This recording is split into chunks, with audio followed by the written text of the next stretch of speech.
Ladies and gentlemen, good day and welcome to the Q3 FY2026 earnings conference call of the Federal Bank Limited. As a reminder, all participant lines will be in the listen-only mode, and there will be an opportunity for you to ask questions after the presentation concludes. Should you need assistance during the conference call, please signal an operator by pressing star and zero on your touchtone phone. I now hand the conference over to Mr. Souvik Roy, Head Investor Relations, the Federal Bank Limited. Thank you, and over to you, sir. Thank you so much. Good evening, everyone, and a very happy new year to all of you. Thank you for joining us today for a Q3 earnings call. Before we begin, a quick housekeeping note. In the last interaction, we had mentioned that we would try and avoid scheduling earning calls on Saturdays, and we are glad we could keep this promise this quarter. As always, the entire senior team is here on the call with us today. We'll begin with the opening remarks from our MD. Then Venkat sir, ED, would take you through the quarter, the main numbers actually, and after which we'll open the floor for further questions. And given the number of participants on the call and the time available, we request everyone to restrict themselves to one question each so that we can accommodate as many participants as possible. So with that, I'll hand it over to our MD. Manian sir, over to you. Thanks, Souvik. Before Venkat walks you through the numbers in detail, I would like to make a few introductory remarks about our some of the important events during this quarter. First, refresh. This was one of the 12 strategic themes that we had listed in February last. As you are aware, we took on board Vidya Balan as brand ambassador and launched a media campaign, Savings Ki Vidya. We took the next steps forward in this quarter. For decades, our customers discovered us by walking into the branch or by speaking to our people, by experiencing our values in person. Today, the first interaction often happens on a 6-inch screen. The first judgment is formed not in our offices but in our pixels. We are evaluated not just on rates or products, but on experience, simplicity, and the quiet confidence with which we project in those early moments. That was the rationale for our brand refresh exercise. This is not a rebranding. At its core, this refresh stands on 3 ideas. Pride in a 90-year legacy while actively shaping the next chapter. Retaining the colors of the brand is indicative of that. Openness to evolve how we work, communicate, and collaborate while remaining anchored to what we stand for. Make the brand look familiar yet fresh. Retaining the connect with our existing customers. And ownership. This is not a management's brand or a marketing's brand. It is the bank's brand, carried forward by every one of us every day. At the heart of this refresh, a new visual expression of who we are, the Fortuna Wave, is a new visual expression of what we are. It brings more fluidity and freedom of expression to attract newer audiences. The Fortuna Wave represents 3 things that define our relationship with all our stakeholders: authenticity, prosperity, and togetherness, what we call APT. These are not aspirational words. They describe how we conduct ourselves with our customers, our investors, and our employees every day. The intent behind this refresh is simple and deliberate: to enhance recognition, to sharpen differentiation. Importantly, the refresh will go beyond digital identity. Also, with this brand refresh, we have finalized our new branch design and aesthetics. We will gradually roll out that change as well. Confidence in our direction is also reflected in a significant development during the quarter. In Q3, we received board and shareholder approval through an AGM for the proposed strategic investment by Blackstone. The transaction has also received clearance from Competition Commission of India. This is a strong validation of our strategy, governance framework, and execution capabilities. Beyond strengthening our capital base, it opens up avenues for unlocking business synergies and expanding access to global institutional expertise, reinforcing our long-term growth trajectory and deepen stakeholder confidence in our bank's future. Against this backdrop, our Q3 performance reflects a steady strengthening of underlying fundamentals, improvements in margins and ROA, reduction in funding costs, through improved CASA mix, growth traction on chosen asset segments, and sustained stability in asset quality are actually outcomes of disciplined balance sheet management and consistent execution over multiple quarters. We are beginning to see the benefits of stronger liability franchise and a calibrated shift in our asset mix towards segments that offer superior risk-adjusted returns. Cost discipline and prudent risk management remain central to how we operate and will continue to operate. While competitive intensity remains elevated, our focus is deliberate, consistency over volatility, quality over headline growth. This positions the bank to deliver sustainable performance across cycles. With that, I will now hand over to Venkat to take you through the numbers of the quarter in more detail. Thank you. Thank you, Manian, and good evening, everyone. Thank you for joining us to discuss our performance for the quarter. I trust you have had a chance to review our investor presentation and disclosure. Let me begin with a quick view of the macro environment for the quarter. Inflation remained well contained, with headline CPI moving up 1.33% in December from 0.71% in November, reflecting some bottoming out in food prices.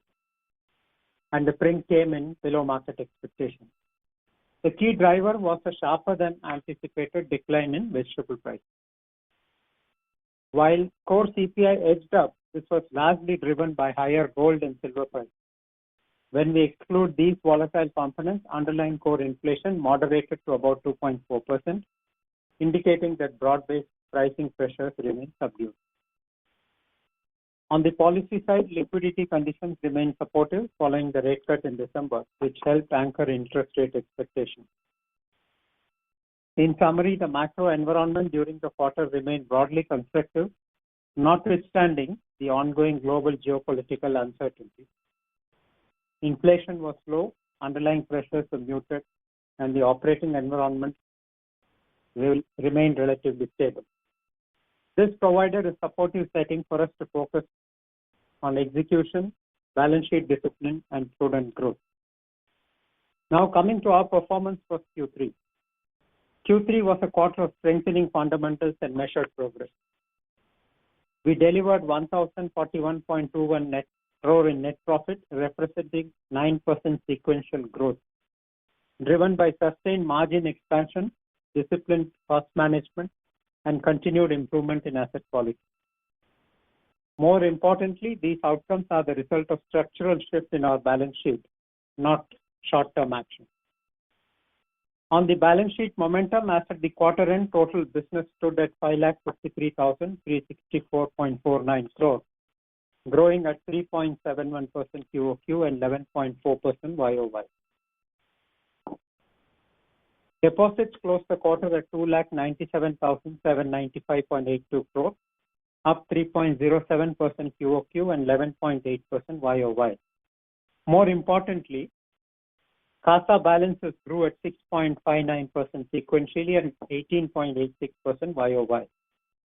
And the CASA ratio improved to 32.07%, an increase of 106 basis points QOQ and 191 basis points YOY. This, we believe, is amongst one of the best in terms of CASA growth in the industry. This steady retailization of our liabilities is materially improving the durability of our funding profile, and it is now clearly reflected in our margin trajectory. Gross advances closed at 2,55,568.67 crore, up a very healthy 4.46% sequentially and 10.94% YOY. Again, importantly, the emphasis is growth continues to be led by the segments which we have consciously prioritized. Commercial banking grew by 5.35% QOQ and close to 26% YOY, reflecting sustained traction in the mid-market and medium-yielding lending. Business banking grew by 3.82% QOQ, which, as you know, showed signs of turning around last quarter but was muted at the beginning of the year. So this gives us the close to 4% growth in this quarter gives us belief that the momentum will continue in the next quarter and going forward. Retail banking grew by 2.84% QOQ and 14.76% YOY. Gold loan, which is another one of our medium yielding portfolio, grew 12% YOY and 9% QOQ, despite a calibrated downsizing of a portion of the book in line with recent regulatory guidelines. In addition to BUB, LAP is another portfolio which expanded quite strongly in Q3 at 4.47% QOQ, with growth momentum expected to sustain and improve in the coming quarter. Corporate and institutional banking grew at 8.59% QOQ and 14.46% YOY. The mix of growth remains intentional. We are expanding in segments that delivered superior risk-adjusted returns while maintaining underwriting discipline. On margins and core income, our NII for the quarter was at 2,652.73 crore, growing 6.31% QOQ and 9.1% YOY. NIM expanded to 3.18%, up 12 basis points sequentially. This was supported by a reduction in our funding cost of deposits, cost of funds, and cost of borrowing, in addition to improvement in yield on investments and the CRR cut impact. The improvement in margins reflects the combined impact of liability mix optimization and asset repricing. As stated earlier, this was a quarter in which we had highest ever NII, highest ever fee income, and highest ever OP. Our fee income stood at 896.47 crore, growing at 1.23% QOQ and close to 19% YOY. Fee growth remains well distributed and continues to strengthen the quality of earnings. Our cost to income ratio improved to 53.92%, down 12 basis sequentially. During the quarter, we also added 6 branches aligned with our calibrated approach to network expansion. On asset quality and risk, our GNPA declined to 1.72%, an improvement of 11 basis points QOQ, and NNPA improved to 0.42%, down 6 basis points QOQ and at an all-time low. Our provision coverage ratio, excluding technically written off, increased to 75.14%, and we continue to maintain around the 75% levels. Credit cost for the quarter was at 0.47%, improving 3 basis points QOQ. These trends reflect both portfolio seasoning and sustained focus on recovery and give us confidence in the resilience of our book. And our slippage ratio for the quarter was 0.7%. As a result of all the above improvements, our ROA increased to 1.15%, up 6 basis points sequentially, and ROE improved to 11.68%, an expansion of 67 basis points QOQ. You'll notice that despite the 125 bps rate cut from last year December to this year December, our margins have expanded. Our ROA is also better than last year December level. EPS for the quarter was at 16.79 rupees, up 8.89% sequentially. Also, during the quarter, we increased our stake in our associate company, AGS Federal Life Insurance, from 26 to 30% through the acquisition of 3.2 crore shares at rupees 30.45 per share. The transaction was completed November 25 after receiving all necessary approvals from RBI and IRDAI, and it strengthens our long-term strategic partnership in the life insurance business. To conclude, Q3 reinforces the fact that we are building a more stable, margin-led, and buoyant franchise. Our priorities remain unchanged: strengthening the liability franchise, secondly, growing in chosen higher quality lending segments, and thirdly, maintaining control on cost and asset quality. While competition remains intense, our focus remains on risk-adjusted profitability and consistency of outcomes rather than just pure headline growth. The balance sheet that we are building is more granular, more resilient, and better positioned across rate cycles. Thank you, and we'll now open it up for questions. Thank you very much. We will now begin the question and answer session. Anyone who wishes to ask a question may press star and one on the touchtone telephone. If you wish to remove yourself from the question queue, you may press star and two. Participants are requested to use handsets while asking a question. Ladies and gentlemen, we will wait for a moment while the question queue assembles.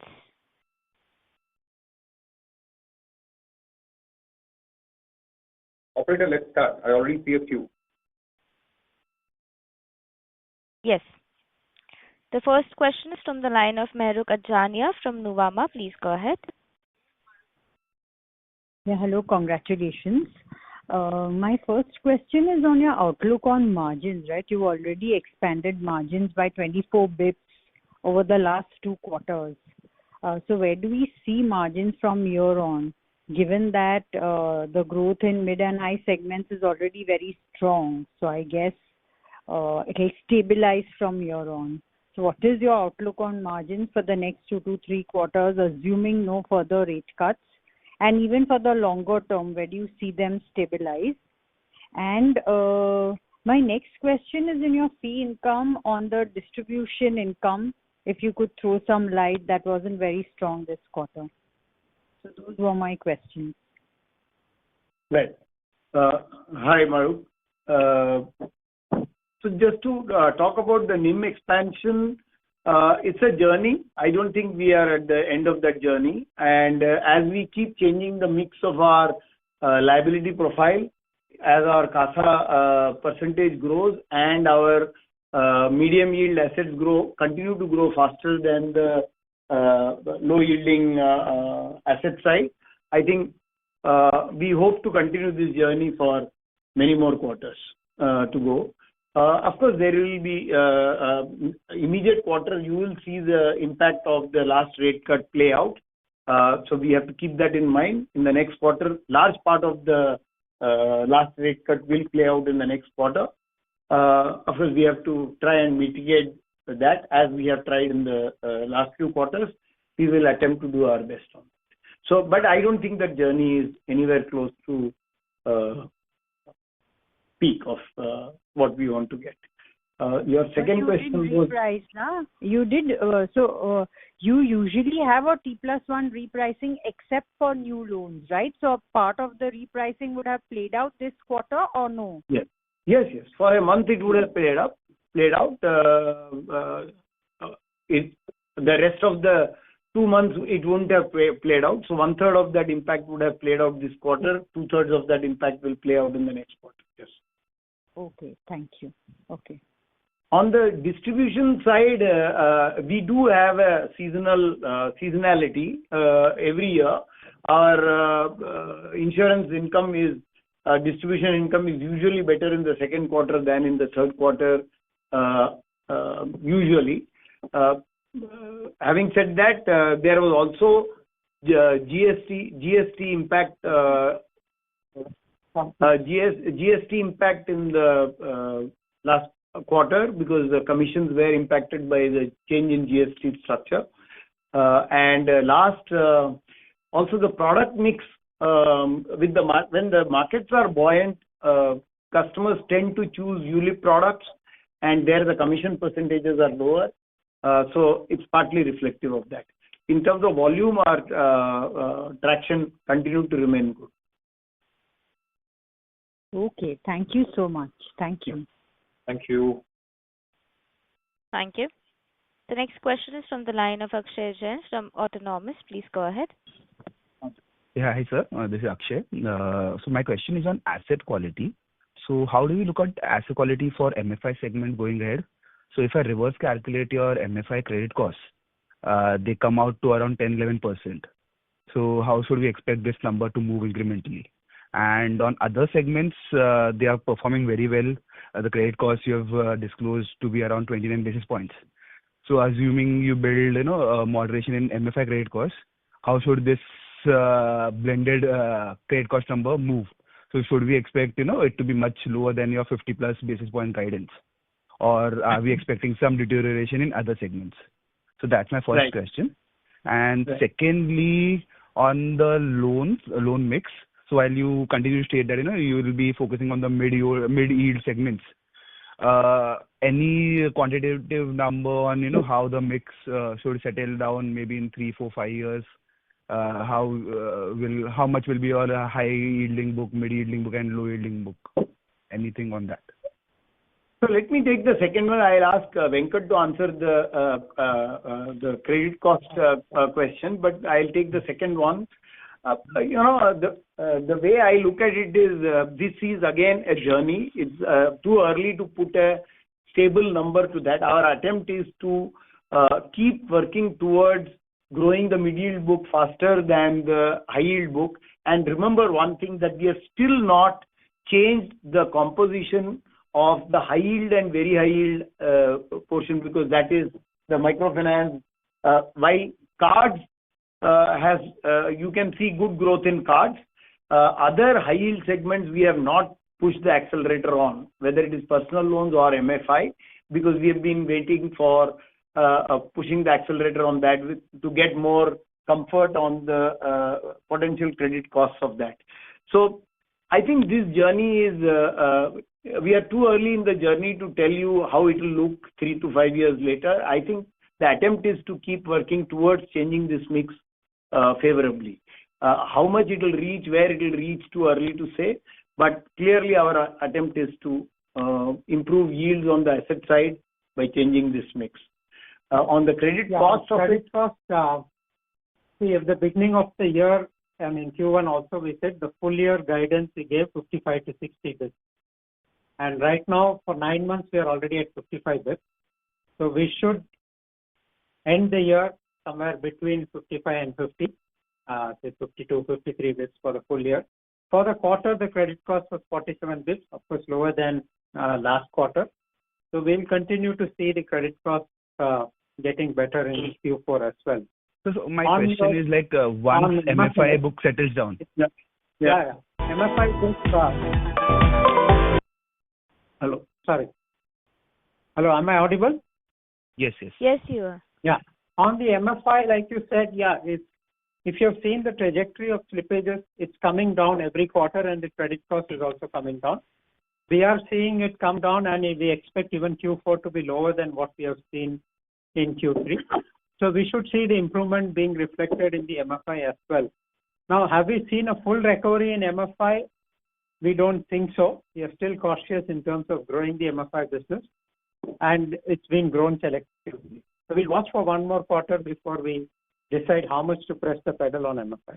And just to add to that, in the medium term, we should also remember that as we build the medium yield assets, the credit costs on those will be higher than the low yield assets, right? For example, corporate credit costs are close to zero, whereas there will be credit costs coming out of the. So as of now, we are not yet giving significantly different guidance compared to our where we are today. We will evaluate that guidance as we go forward. Understood. So, and just one more question on how is your MSME asset quality progressing, and any impact you're seeing from US tariffs, or you are hearing anecdotally from the industry?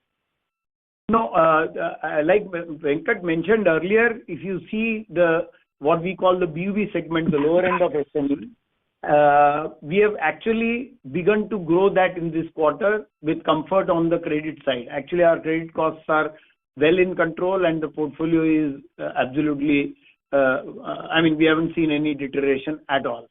And in the commercial banking, which is the higher end of SME, again, our portfolio quality remains robust. We aren't seeing any stress in that portfolio. Actually, both these segments, this quarter credit costs are lower than what they were last quarter.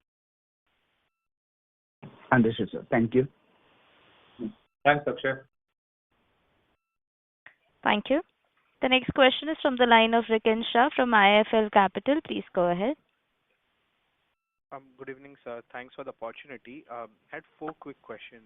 So the first one, on the growth, clearly you I'm are sorry to restructuring. interrupt you, Mr. Shah. May we request you to please speak a bit louder? Is this better? Slightly. Rikin, did we hear you correctly? You have Now? four questions. Yeah, so I had four questions basically. So the first one is on the growth. So on the growth, you're clearly restructuring the mix towards mid-yielding segment, which partly is reflecting in your margin performance as well. So when does this restructuring largely gets done? You reach your target mix, and we can expect the bank to grow in line or maybe faster than the system. So that's number one. Second, if I look at the reported margins, they are up 12 basis points sequentially, but the lending spreads are broadly flat. So, if you could just provide some walkthrough of where this reported NIM improvement is coming from. Third is on CASA. So, this is again second quarter of good CASA traction. Last quarter we saw SA momentum was good. It sustained this time. And this quarter even CA has picked up. So, just wanted to check on CA specifically. Any period and chunky balances that may get potentially reversed, or, this is real organic improvement in CA as well that we saw in the quarter. And fourth and the last one, just wanted to get a sense on when do we expect the first tranche of fund infusion from Blackstone coming in? Would it be in 4Q FY26 or maybe 1Q FY27? Thank you. Right. Thanks, Rikin. Rikin, this quarter our asset growth is 4.5%. So close to 4.5%, and so I don't know when you say that will it recover to industry levels. I don't know which industry level you are talking about. So I don't have an answer to that question. No, fair point. Yeah, but I was talking in yeah. I am assuming you are measuring momentum by the last quarter. Fair enough. So you're saying that this momentum should broadly sustain going ahead as well? I will qualify it partly. As you have seen, all our chosen segment, our run rates are quite good. And this quarter, of course, we got very good growth on corporate as well. So maybe the 8% kind of quarterly growth on corporate may not sustain, but even if you drop that lower, our run rates will be fairly healthy, right? So that is on the asset growth. On the NIM, I will ask Venkat to take it, but before that, on CASA,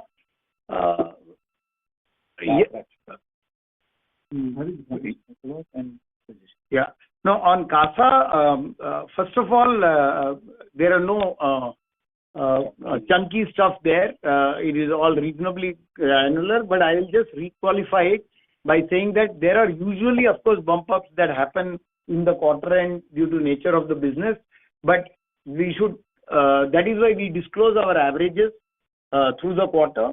And if you see the average growth in averages also are quite healthy. So, therefore,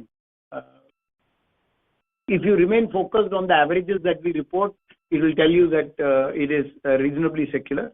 CASA growth, of course, there is no one silver bullet we have used. It is a factor of multiple things, including better productivity from branches, newer products. It's a combination of various things, and this journey, of course, continues. We can do more, and we will continue to focus on that.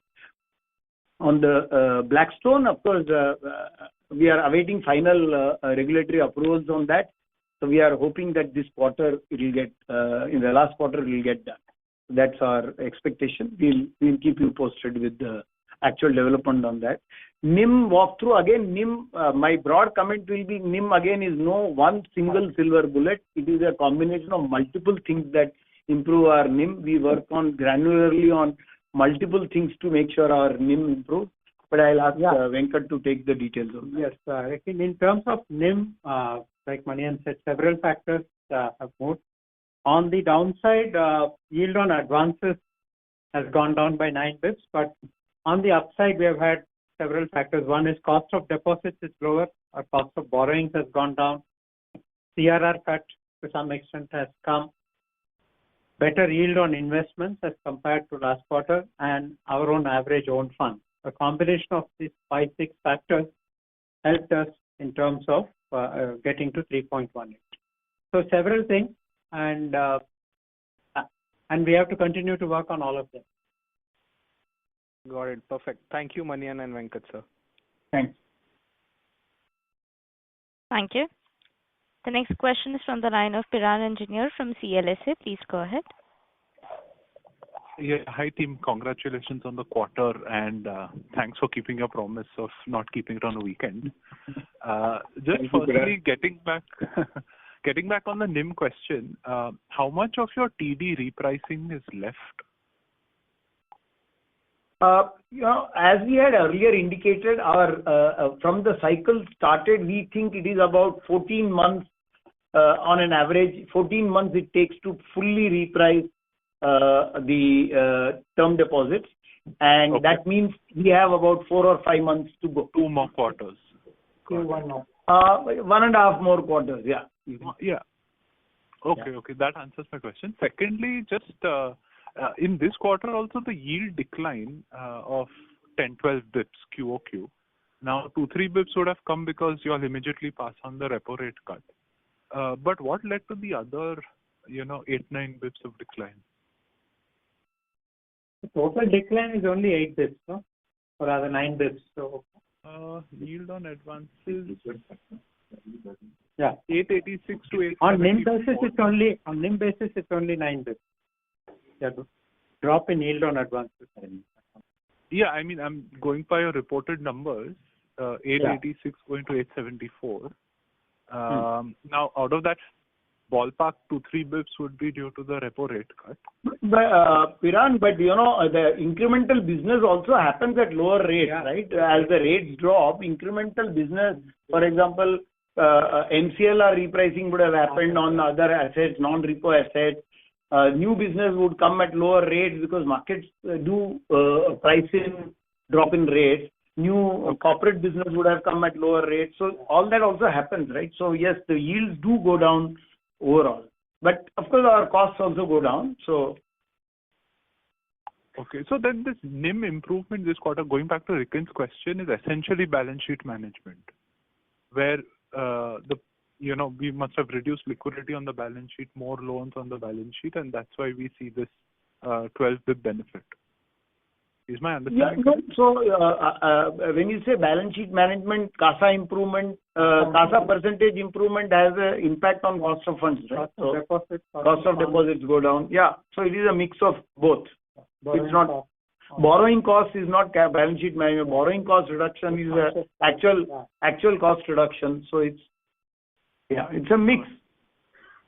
Like I said, this is not a one silver bullet which is solving it for us, right? We have to work on multiple parameters to improve NIM, and we'll continue to do that. Understood. Okay.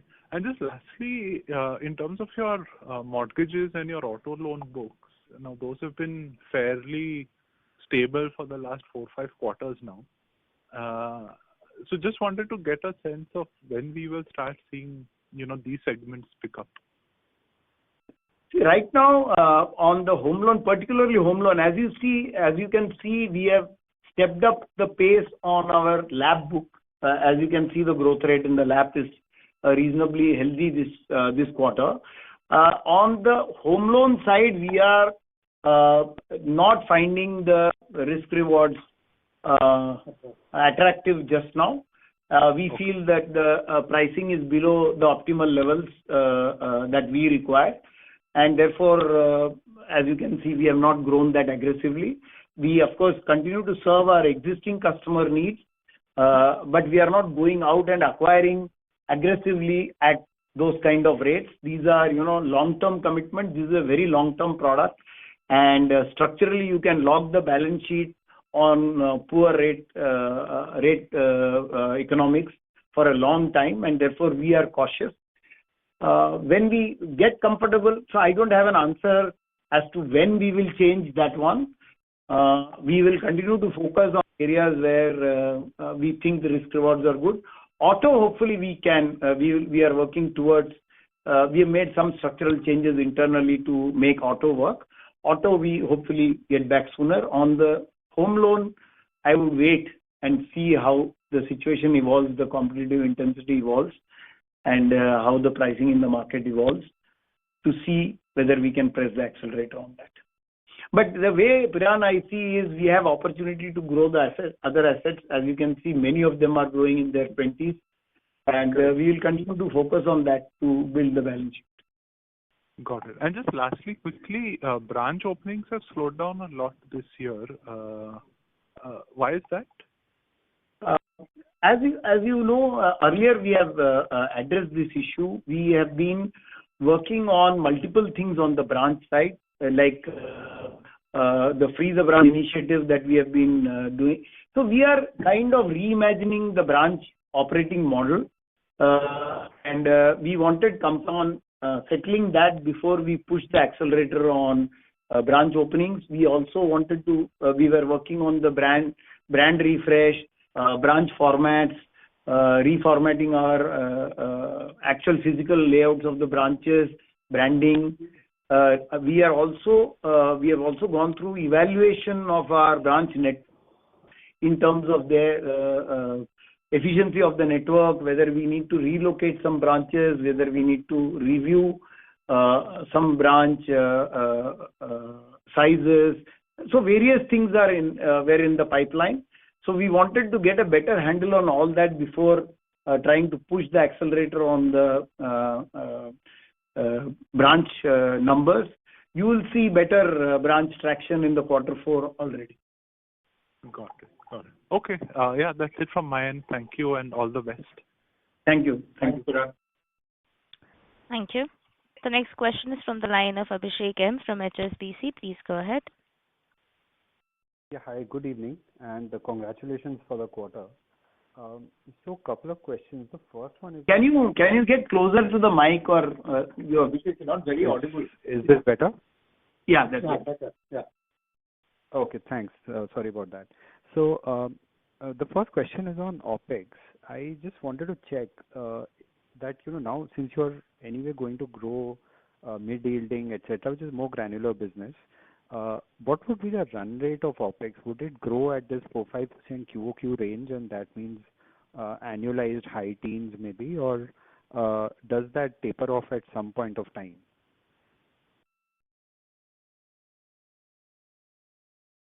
Yeah. Abhishek, hi, this is Venkat. On the cost, as we had indicated earlier, the cost-income ratio, if you had seen, it's to do with both, management of cost and the income traction. So this quarter it's down because we have had strong income momentum. But our guidance, we have said that over the 2 to 3 year period, it will be range bound in the 53 to 55, because we will be reinvesting the saves in distribution, technology, and all the other initiatives. So, but at the same time, our endeavors to ensure that we try and get to a positive jaws, so that the alignment of cost is in line with the income growth. Yeah. So Abhishek, we had said earlier that this is a tightrope walk we will do. Yeah. We will build incomes, and we have always stated that. So our guidance has been that don't build in benefits out of that. If we get that, it's a bonus. But we will remain very focused on making sure that we are efficient. But just now we don't want you to. Our guidance is don't build efficiencies out of that in the short term. Yeah. We'll see in the medium term. Yeah, exactly. Because if you're in a build-out phase, you will need to make those investments. Yes. Okay. The other one is on 2 or 3 segments of your loan mix. One, I wanted to check gold loans. Are you seeing any kind of yield pressure or pressure to raise LTV, etc.? And or is the market largely rational at this point of time as well? I'll ask Harsh to take that. Hi, Harsh. Yeah. The pressure on yield on gold loans in general would be there because of the falling interest rates and some of the PSU banks offering rates, but the gold loan book has grown substantially. We have actually maintained our yields on our gold loan book.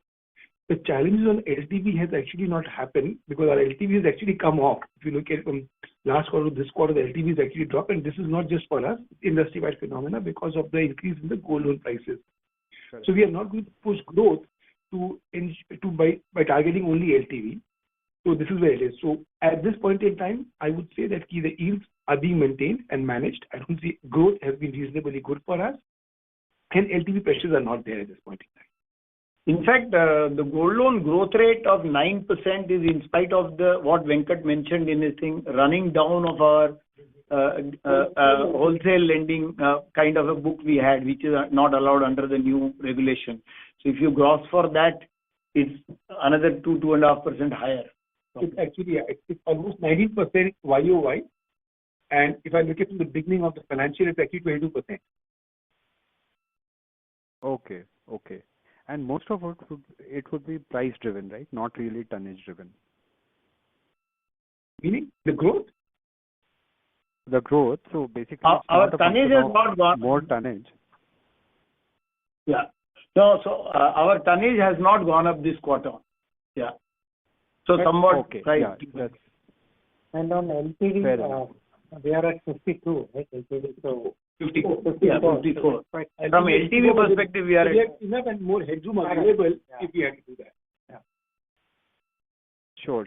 Perfect. The personal loan book, like MFIU indicated that you're still looking at, the environment and where the credit cost will settle. Is it the same in the personal loan book, or are you seeing any kind of comfort there and you could start growing? I know you indicated that you're still watching, but what is that metric or indication that would make you start growing that book? No, so compared to MFI, we are more comfortable in the personal loan space. Yeah. So and I would say we are in baby steps in terms of actually we did the highest personal loan disbursement in the last 12 months in the last month, actually in the month of December. So we are trying to build that, but slowly baby steps, I would say yes. But we have more comfort in that space than the MFI space just now. So in terms of but we are just now focused that product on our existing customers alone.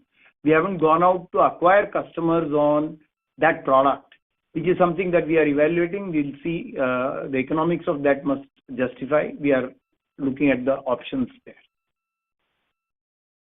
Sure. And in terms of book growth, when does that start contributing, at least incrementally? The personal loans? Yeah. See, just now it is a small book, so even if it grows at a reasonable pace, I think it will take time for it to really make a dent on the overall scenario. It's a very small book, as you can see, this 3,000 crores of book, 3,600 crore book. So let's start building it, then we will see the impact over a period of time. Too early to start talking about an impact arising out of that. Got it. Okay, thanks. I'll get back in the queue for more questions. Thank you. Thanks, Abhishek. Thank you. Thank you. Ladies and gentlemen, in order to ensure that the management is able to address questions from all participants, we request you to please limit your questions to one per participant. If you have a follow-up question, you may rejoin the queue. The next question is from the line of Nitin Agarwal from Motilal Oswal. Please go ahead. Hello. Yeah, hi. Thanks for the opportunity and good evening, everyone. Hi, Nitin. Hi. So I have two questions. One is on the yield and the rating distribution of your corporate exposure. How are you looking at that? If you look at the slide 2021, and so the mix of A-rated corporate has gone down in this quarter by nearly 500 basis points. And so I understand, like, of course, the bank is working on improving the yields, but how are you looking at this equation? Any desired number that you would like to reach? Any color around this? So this is... Hi, Harsh here. Yeah, Harsh. We had very consciously said that we would not be focusing large part on the low yielding one, and in corporate banking, the AAA names drive the maximum price extraction from the banks. So we have consciously let go of certain large assets in which has made this difference. In terms of asset quality, I can assure you that we are not going down the risk spectrum to build a book. We will be more granular, we'll be more mid-corporate, we will be deeper geography, but not diluting the credit standard. It's just that not focusing so much on the AAA names because reciprocity doesn't come from there, neither does the yield coming from there. And so just the on... other triple B's of the A's, two things which I would like to further stress for how we strengthen our business. We ensure that they are either very securely asset backed or there's proper cash flow trapping over there. Right.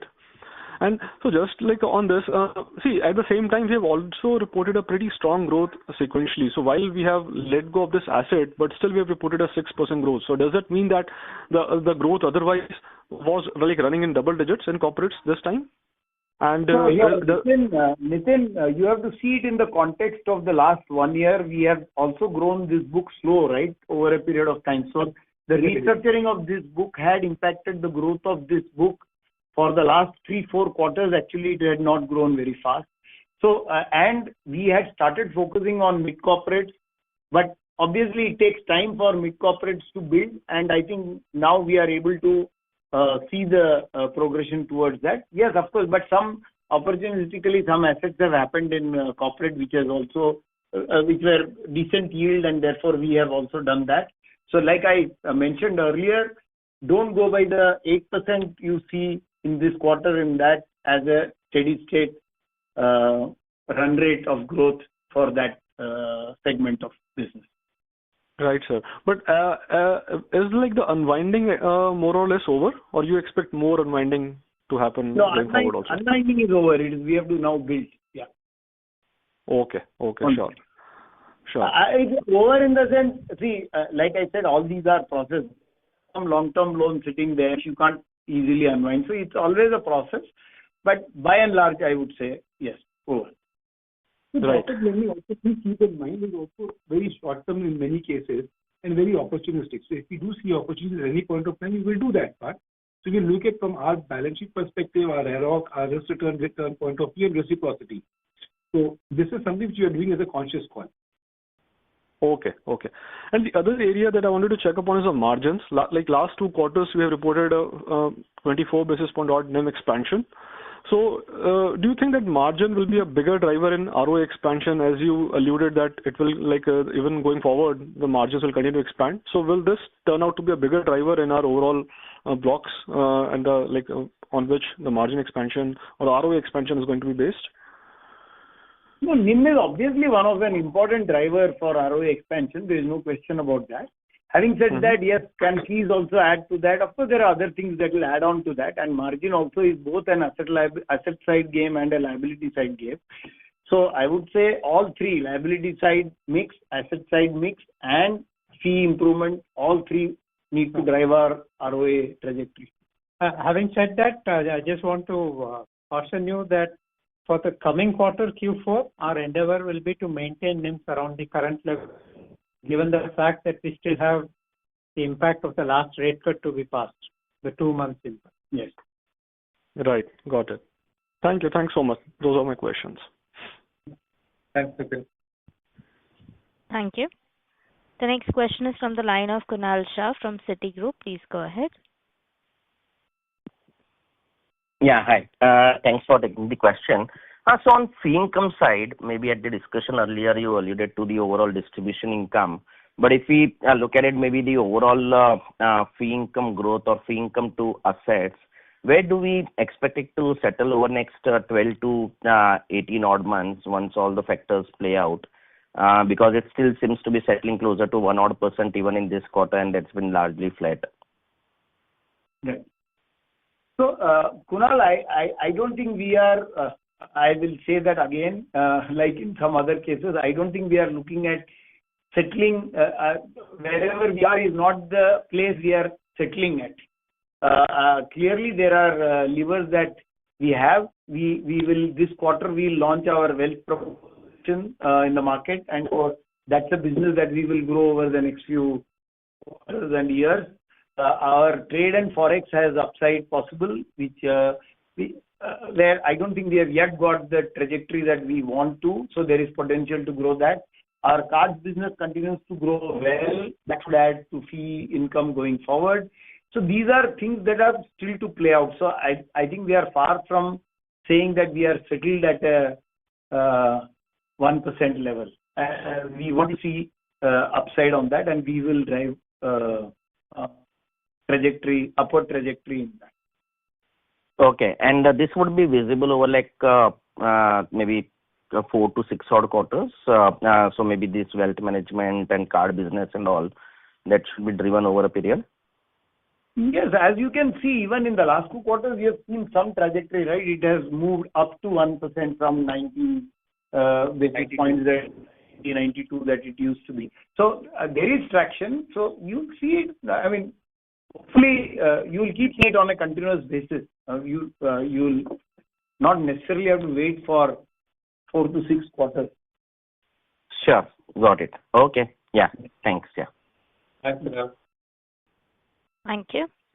The next question is from the line of Param Subramaniam from Investec. Please go ahead. Hi, good evening, team. Congrats on the quarter. Few questions. Firstly, on LCR, what is the LCR as of this quarter, and what is the impact for us from the RBI change in regulations from April, positive, negative? So our quarter end LCR was about 114%.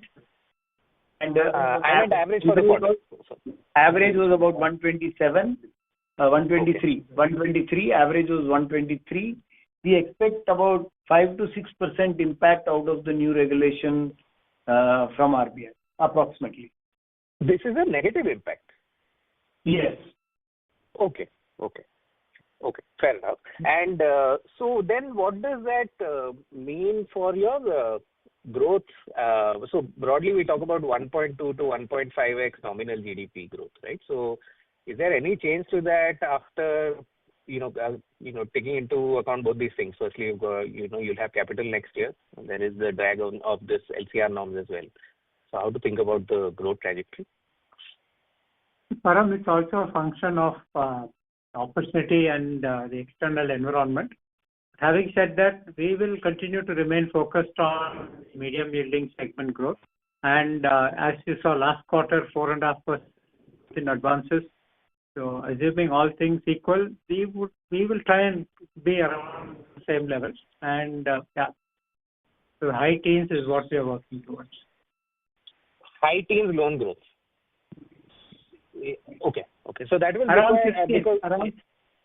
16. Yeah. 16 for next year is what you're talking about. Okay.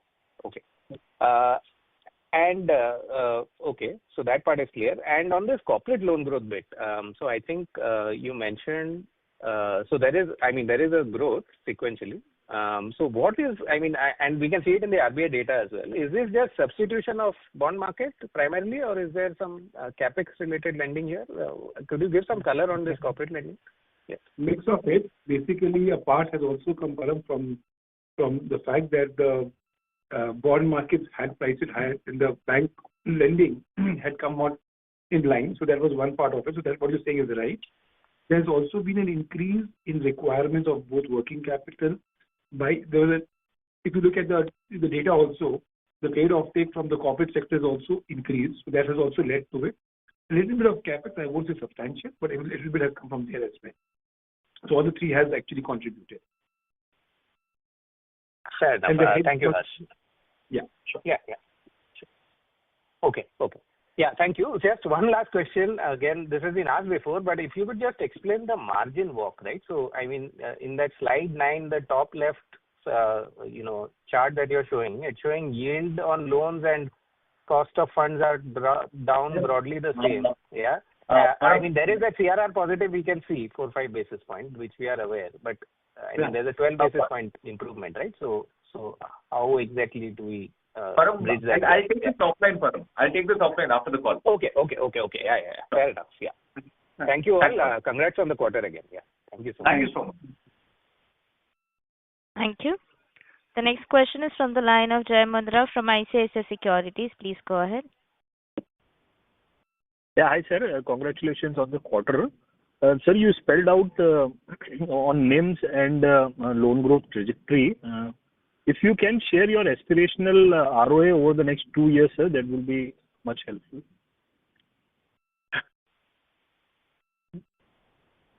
Jay, in our February document, we had shown we have given you a guidance on how to look at our ROA over the next 2-3 years, right? I don't think that changes. I think we are just now in the execution mode on the same strategic plan, and that continues to be your guidance on what we think our ROAs will. Sure, sir. Sure. And lastly, sir, if you have the quantifiable number from RBI trade relief measures, right? So RBI had given this window of dispensation for exporters. If they want, they can take moratorium. Do you have any quantum of such requests where people would have taken moratorium? Very negligible, insignificant, negligible. Yeah. Okay, sure. And sir, if you can quantify the new labor code impact, have you done any higher provision on gratuity, etc. on the new we have labor stated in the results, right? The account results, point number 8 captures the quantum J, and we have disclosed it. It's part of the disclosure. Okay, sure. Thank you so much. It's a very small amount. It's not material amount, but it is disclosed. They are provided for. And this is done for now, right? I mean, you need not do for the, I mean, this is one time and it is done also, right? There's no recurring impact. This is the direct impact relating to our employees. Now, people we work with, they may have an impact on, in the sense, our contractors and suppliers and partners, they will have this impact, and that can have a knock-on impact on us over a period of time, that those are not quantifiable straight, right? Sure. Thank you very much. Thank you very much, sir, and all the very best. Thank you. The next question is from the line of Gaurav Jani from Prabhudas Lilladher. Please go ahead.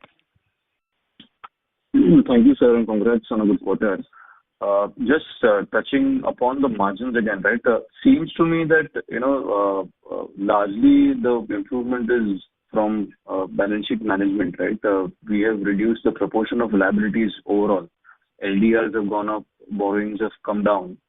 So I think that's the main contributor apart from the CRR cut. Now, my question is, sir, how sustainable is this? CFO, sir, did mention about, margins probably being steady in the next quarter. How would we achieve that? I mean, surely from the loan mix, because there'll surely be, normalization in terms of liability growth, right, in the next quarter. That's my first question.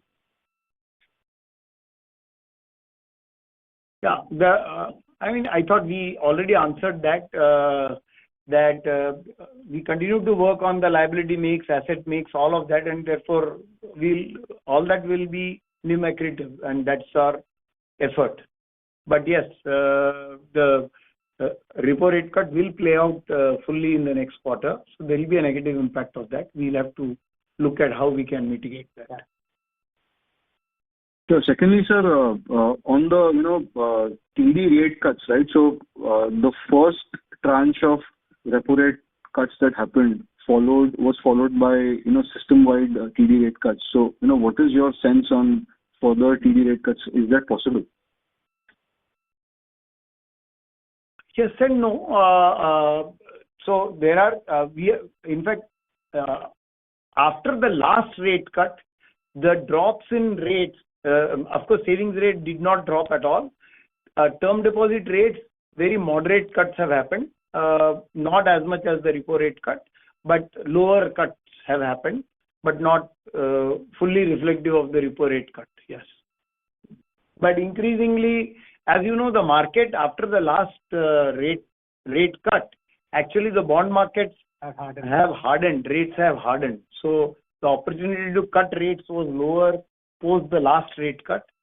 And that's true for the entire sector. And also, as I said earlier, we also want to focus on growth and keep the momentum on growth going.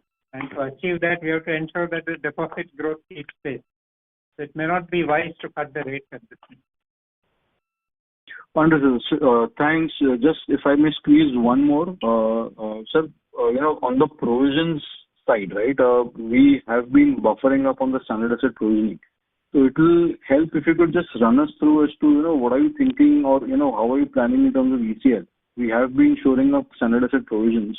So does it mean that, we would continue to see credit costs of about 50 basis points moving towards the ECL, or then because of improvement in asset quality, we will see credit costs coming off?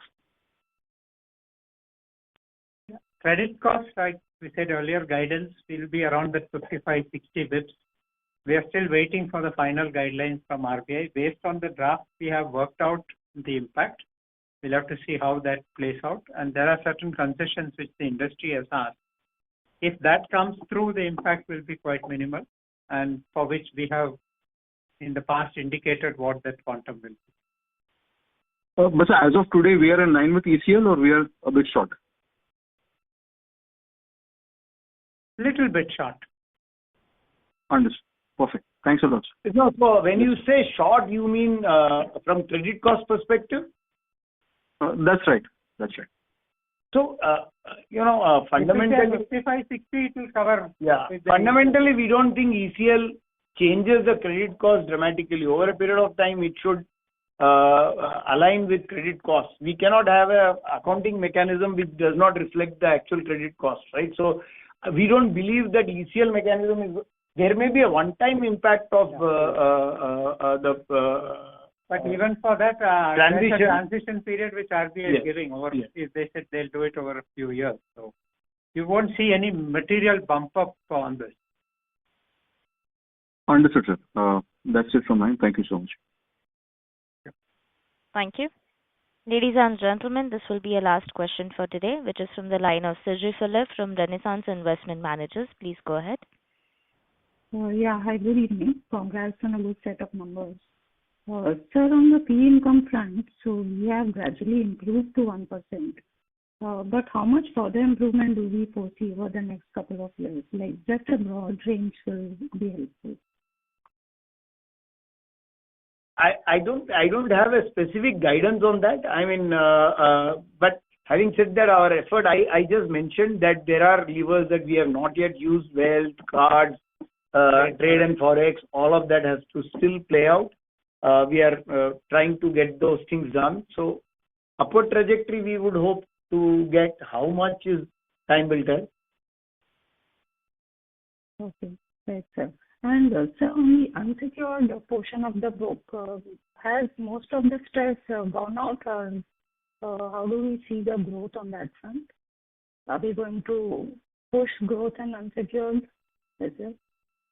On the, we have already been pushing growth on the organic card side. Yeah, organic cards, our own cards, we are already growing it reasonably fast. In the last few quarters, we have seen our book grow reasonably fast on that.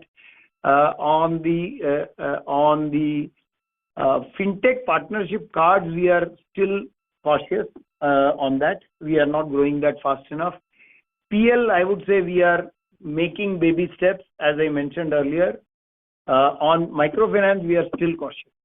So that's the current status. So we'll be happy with as you said earlier, a high teens growth of around 16% in the next year. That's the overall growth. That's the overall. Okay. Right. Thank you so much. Thank you. Thank you. Ladies and gentlemen, that was the last question for today. I would now like to hand the conference over to Mr. Souvik Roy for closing comments. So thanks, Rituja, and thank you everybody for your time and for the timely connect. And if in any case you need further clarifications, you can reach out to us. Happy to connect after the call. Thank you so much and have a great weekend. Thank you. Thank you. Thank you so much. Thank you. Ladies and gentlemen, on behalf of Federal Bank, that concludes this conference. Thank you for joining us, and you may now disconnect your lines.